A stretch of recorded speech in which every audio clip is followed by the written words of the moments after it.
Hello everyone, आपका हमारे YouTube channel एक सक्सेस पॉइंट में स्वागत है।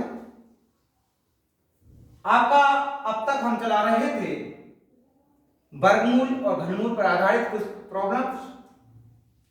उसी में ही आगे एक प्रॉब्लम्स आती है, जैसे कि इसमें कहा है एक व्यक्ति अपने बाग में 5184 संतरों के पेड़ लगाना चाहता है और उन्हें इस प्रकार व्यवस्थित करना चाहता है कि बाग में उतनी ही पंक्तियां रहें जितने की एक पंक्ति में पेड़ हैं। तो बताइए बाग में कितनी पंक्तियां होंगी।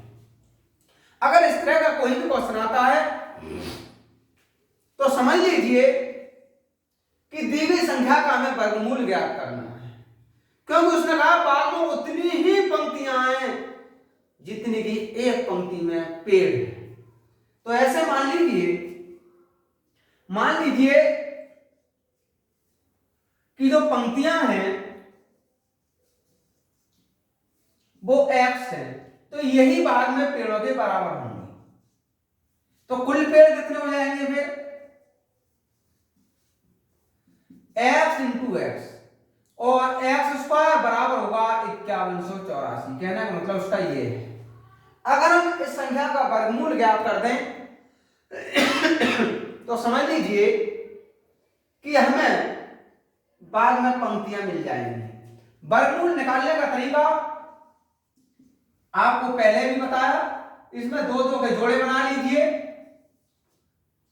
इधर 7 7 49, 2 बचा, पूरा जोड़ा लिखते हैं। ये 7 इसमें जोड़ दिया 14 हुए, ये 2 बार चला जाएगा, ये हुए 284। तो इसका मतलब इसका वर्गमूल निकला 72। उसने कहा कितनी पंक्तियां हैं, तो बाग में जो पंक्तियां हैं वो है 72। देखिए नेक्स्ट क्वेश्चन, देखिए नेक्स्ट क्वेश्चन है हमारा 60 छात्रों की कक्षा में, यानी कक्षा में कुल छात्र कितने हैं 60। प्रत्येक लड़के ने कक्षा में लड़कियों की संख्या के बराबर रुपयों का योगदान दिया। हमें ये नहीं पता कक्षा में लड़की है कितनी, और तथा प्रत्येक लड़की ने कक्षा में लड़कों की संख्या के बराबर रुपयों का योगदान दिया। यानी लड़कों ने उतने रुपए दिए जितनी की लड़की कक्षा में लड़कियां थी, और लड़कियों ने भी उतने रुपए दिए जितने की कक्षा में लड़के थे। फिर यदि कुल 1600 रुपए एकत्रित किए गए हों तो कक्षा में कितने लड़के हैं। तो देखिए जैसे कि इसका विकल्प पहला 25, 20, 45 या अपर्याप्त, डाटा अपर्याप्त। बहुत अच्छा सा क्वेश्चन है, ये गुड्सगार्ड में आया हुआ है। अब सबसे आसान तरीका तो यह होता है कि 1600 यानी 1600 का वर्गमूल ज्ञात कर लो, जिससे हमें यह पता हो जाएगा कि कक्षा में लड़की या लड़के हैं कितने। हम पक्का कंफर्म ये नहीं कह रहे कि संख्या वो लड़कों की होगी या फिर वो संख्या लड़कियों की होगी, वो संख्या इस विकल्प से स्वयं मिल जाएगी। तो देखिए लड़के या लड़की की जो संख्या होगी ये होगी वर्गमूल 1600 और ये होगी 40। अब अगर लड़के या लड़कियां 40 हैं, उसने कहा है कितने लड़के हैं, केवल लड़के पूछे हैं, तो लड़के तो 40 हो नहीं सकते, क्योंकि इसमें किसी में भी 40 ऑप्शन नहीं दिया है। इसका मतलब लड़कियां ही 40 होंगी। कहने का क्या मतलब है, आप देखिए उसने कहा था कुल 1600 रुपए एकत्रित किए गए, तो हम पहले ये ज्ञात कर लें कि कक्षा में लड़के या लड़कियां कितनी होंगी। अगर हम इस 1600 का जो रुपए एकत्रित हुए हैं उनका वर्गमूल ज्ञात कर लें तो उससे लड़के या फिर लड़कियों की संख्या प्राप्त हो जाएगी। हमने 1600 का वर्गमूल ज्ञात किया, 40 हुआ। लड़के या लड़कियां एक कोई से भी हुआ, लेकिन ये 40 जरूर है। तो हमें पता लग रहा है कि लड़के तो 40 है नहीं, क्योंकि इसमें कोई भी ऑप्शन नहीं है। तो इसका मतलब हुआ कि जो लड़कियां हैं वो हैं 40। उसने कहा है कि लड़के कितने होंगे, तो कुल छात्र तो 60 थे, 40 कम कर लीजिए 20 होंगे, यानी ऑप्शन होगा इसका 20 सही। देखिए नेक्स्ट क्वेश्चन, देखिए ऐसा अभी थोड़ी देर पहले भी ऐसा कराया था सवाल, उसी की तरह है लगभग ये। एक माली 17,956 पेड़ लगाना चाहता है और उन्हें इस तरह से लगाना चाहता है कि वहां उतनी ही पंक्तियां हो जितनी एक पंक्ति में पेड़ों की संख्या है। एक पंक्ति में पेड़ों की संख्या है कितनी, ये कहना चाह रहा है। सबसे पहले 17,956 का वर्गमूल ज्ञात करना है। 17,956 वर्गमूल का तरीका वही, पीछे से दो दो के जोड़े बना लें, एक बार जाएगा, कुछ नहीं बचा, यहां एक जोड़ दिया, 2 हो गए, ये वाला 79 लिख लिया। अब 3 बार चला जाएगा, 3 3 9, 3 दूनी 6 69, यहां से 10 बचा, ये 3 इसमें जोड़ लिया, 26 हो गए, ये वाला 56 लिख लिया, 6 बार चला जाएगा, 6 36 3, 6 36 3 39, 6 36 3 39 3, 6 12 3 15।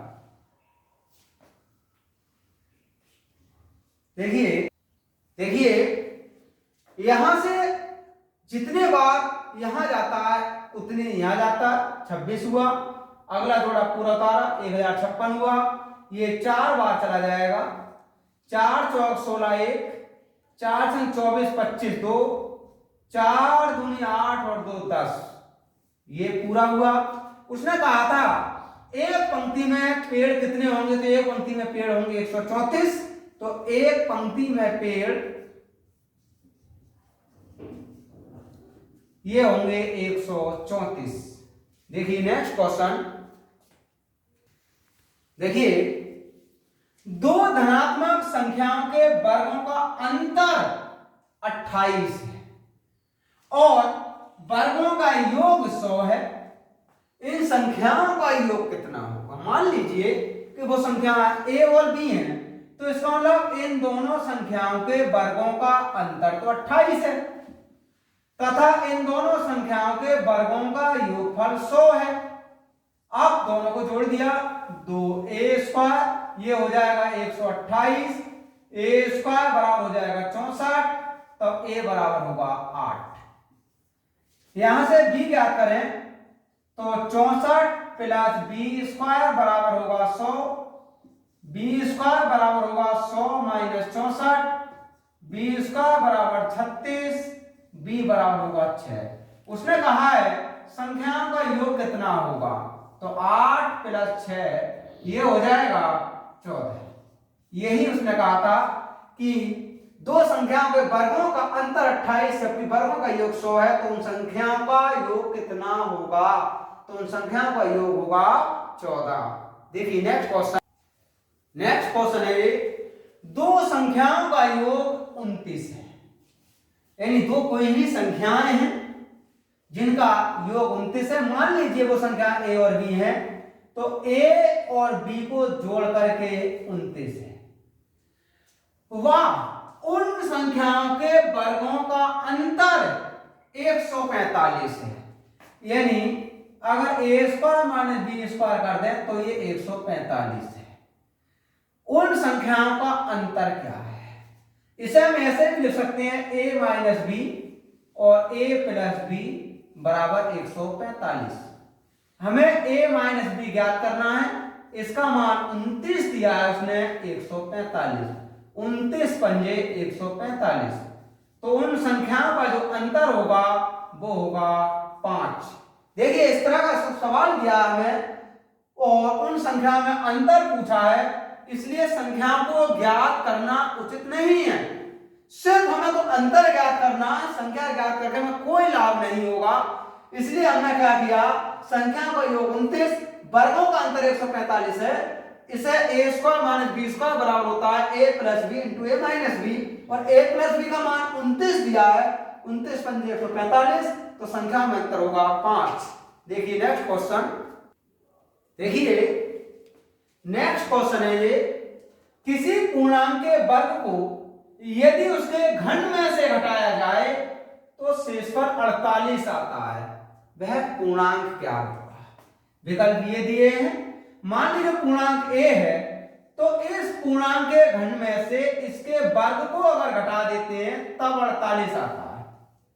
भाई उसने कहा है किसी पूर्णांक के वर्ग को a स्क्वायर वर्ग हुआ, यदि उसके घन में से घटाया जाए a की घात 3 हो गई तो शेषफल 48 आता है। ऐसे सवाल को अगर हम विकल्प से करें तो ज्यादा आसान हो जाता है। तो अगर ये एक त्रिघात समीकरण बना है और इस त्रिघात समीकरण के जो मूल होंगे वो इसी में से ही कोई सा एक जरूर होगा। ऐसी परिस्थिति में सबसे पहले हम छोटा मूल ज्ञात करते हैं। अगर हम छोटा नहीं करें तो ऐसे कर लेते हैं, जो लास्ट में 48 है इसके टुकड़े कर लीजिए, तो 4 गुणा 4 गुणा 3। तो देखिए इसके गुणनखंड में 4 4 3 आ रहा है, और छोटा करेंगे तो 2 गुणा 2 गुणा 2 और गुणा 3। कहने का मतलब हुआ कि इसके गुणनखंड में कहीं भी 5 नहीं आ सकता। इसका मतलब ये तो इसका विकल्प है नहीं, पहले पता होगा। इसका आंसर किसी भी कीमत पर 5 नहीं होगा, क्योंकि इस कहीं भी खंड में नहीं है। 8 भी आ सकता है और 6 भी आ सकता है और 4 भी आ सकता है। ऐसी जब परिस्थिति आ जाए तो जो छोटा विकल्प होता है उसी को इस समीकरण में रखकर देखें। अगर उस विकल्प पे रखने पर दोनों भाग बराबर हो जाते हैं तो समझ लीजिए कि इसका आंसर वही होगा। तो सबसे छोटा विकल्प है इसका 4। पहले 4 रख के देखते हैं, तो 4 की घात 3 माइनस 4 की घात 2 और बराबर आना चाहिए ये 48। 4 तो 16 चौका 64 माइनस 16 बराबर ये 48 आना चाहिए, और ये भी 48। देखिए दोनों बराबर आ रहे हैं। इसका मतलब हुआ कि जो पूर्णांक है वो पूर्णांक है हमारा 4। तो इसका आंसर होगा डी सही, ये भी गलत और ये भी गलत। देखिए नेक्स्ट क्वेश्चन, देखिए उन दो क्रमागत सम संख्याओं का योग क्या होगा जिनके वर्गों का अंतर 84 हो जाए? तो देखते हैं। मान लीजिए कि जो संख्याएं हैं वो x और x प्लस 2 है। क्योंकि उसने सम संख्याओं की बात करी है, तो अगर संख्या में हम x हमने कोई सम संख्या मानी है और इसमें अगर 2 जोड़ेंगे फिर भी ये सम संख्या ही रहेगी, या 2 घटा दें तब भी ये सम संख्या रहेगी। अब उसने कहा इन दोनों संख्याओं के वर्गों का जो अंतर है वो 84 आता है। यानी x प्लस 2 का अगर हम वर्ग कर दें और x का वर्ग कर दें, अब आता है ये 84। अब इसे लिख दीजिए x square plus 4 plus 4x minus x square बराबर होगा ये 84। ये हुआ 4x बराबर 84 माइनस 4, 4x बराबर 80, तब x बराबर होगा 20। जो संख्याएं होंगी, एक संख्या तो 20 होगी, तो दूसरी 20 प्लस 2 यानी 20 और 22। उसने कहा इनका योग कितना होगा?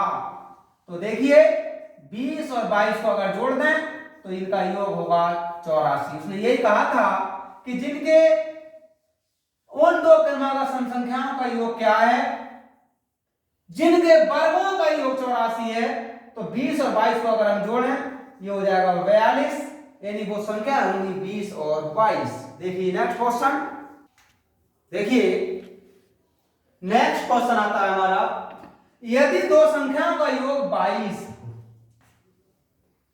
और उनके वर्गों का योग 404 हो, तो बताइए उस संख्याओं का गुणनफल क्या हो जाएगा?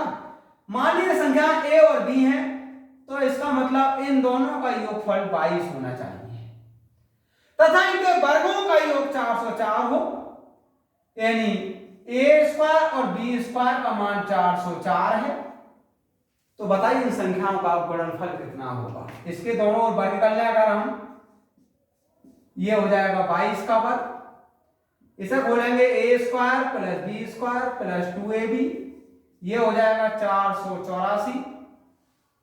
इसका मान 404 दिया है, तब ये हो जाएगा 484 माइनस 404 2ab, यहां से 0 और यहां से 8 80 और ab बराबर हुआ 40। तो उनका जो गुणन होगा वो हो जाएगा 40।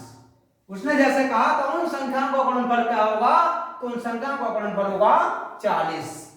देखिए इसी तरह के और जो सवाल जितने भी किसी भी एग्जाम्स के प्रैक्टिस सेट में क्यों ना हो, उनका अभ्यास करते रहें। यदि कहीं भी कोई प्रॉब्लम्स आती है तो कमेंट में हमें बताइए, उसका हम आपको जवाब देंगे। हमारे चैनल को सब्सक्राइब कर लें तथा दोस्तों से सब्सक्राइब करा दें, ये जिससे कि डेली की वीडियो का नोटिफिकेशन आपको तुरंत प्राप्त हो सके। तथा अधिक से अधिक दोस्तों में से शेयर करें, लाइक करें। जय हिंद।